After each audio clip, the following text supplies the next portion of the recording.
Hi అండి. నేను మీ లక్ష్మీ సుజాత. ఈరోజు మనము చికెన్‌తో మంచిగా ఫ్రై చేసుకుందామండి. ఎలా చేయాలి ఏంటి అనేది మీకు చూపిస్తాను. మంచిగా బోన్‌లెస్ చికెన్ తెచ్చుకొని ఇలా నీట్‌గా కడిగి ఇలా తీసుకోవాలి ఒక బౌల్‌లో అయితే. ఇలా చేసి పెడితే ఎప్పుడు చికెన్ తినను అనే పిల్లవాళ్ళు కూడా చకచకా తినేస్తారండి. అంత టేస్టీగా ఉంటుంది. మనం ఎంత చేసామా చికెను అని మనమే అనుకుంటామనమాట. అంత టేస్టీగా ఉంటుంది. కాస్త పసుపేసాను. తర్వాత సరిపడా సాల్ట్ వేసుకోవాలి. దీనిని స్నాక్స్ లాగా ఇచ్చేసామంటే చకచకా తినేస్తారండి పిల్లలు అంత ఇష్టంగా. సరిపడా కారం వేసుకోండి.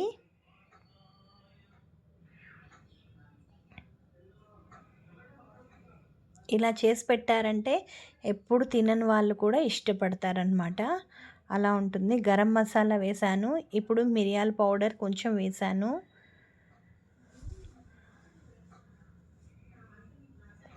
కార్న్ పౌడర్ అండి. ఇది కూడా ఒక స్పూన్, పెద్ద స్పూన్ నిండా వేసాననుకోండి. తర్వాత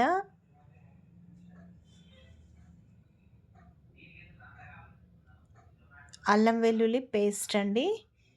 అల్లం వెల్లుల్లి పేస్ట్ కూడా ఒక పెద్ద స్పూన్ నిండా వేశాను.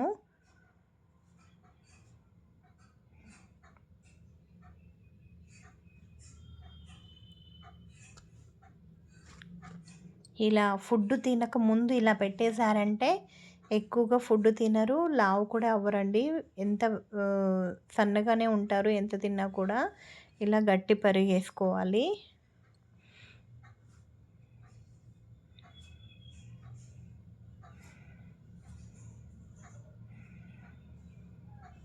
తర్వాత ఫ్రెష్ ఆయిల్ అండి. ఏది వేసి కాంచకుండా, కాగబెట్టిన ఆయిల్ కాకుండా ఫ్రెష్ ఆయిల్ తీసుకొని ఒక 2 స్పూన్లు వేసుకోండి. వేసేసి ఇప్పుడు దీన్ని బాగా కలపాలి. పెరుగు మాత్రం గట్టిగా ఉండాలండి. అసలు వాటర్ అనేది వేయకూడదు. ఇలా అంతా కలిపి పెట్టేసుకోవాలి. ఇలా కలిపి పెట్టింది కనీసం ఒక అరగంటన్నా ఉండాలి. గంట 2 గంటలు ఉంటే ఇంకా చాలా బాగుంటుంది. అరగంట సేపు ఉంచి నేను ఇలా ఫ్రై చేసేస్తున్నాను. ఎంత తక్కువలో టైం ఉన్నా కూడా కనీసం అరగంట సేపు దీన్ని కలిపి పెట్టండి.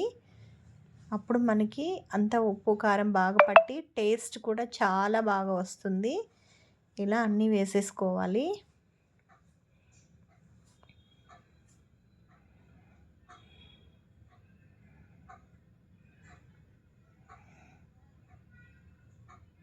చేత్తో వేసుకోవటం వల్ల ఏ దానికది సపరేట్గా మసాలా అంతా పట్టి బాగా వస్తుంది. స్పూన్ కంటే చెయ్యే యూస్ చేయండి. ఇప్పుడు కొద్దిసేపు అయిన తర్వాత మళ్ళీ దీన్ని అటు ఇటు కలుపుతూ ఉండాలి. ఇలా కలపటం వలన ముక్క అనేది అన్ని వైపుల నుంచి కూడా బాగా ఉడుకుతుంది, ఫ్రై అవుతుంది.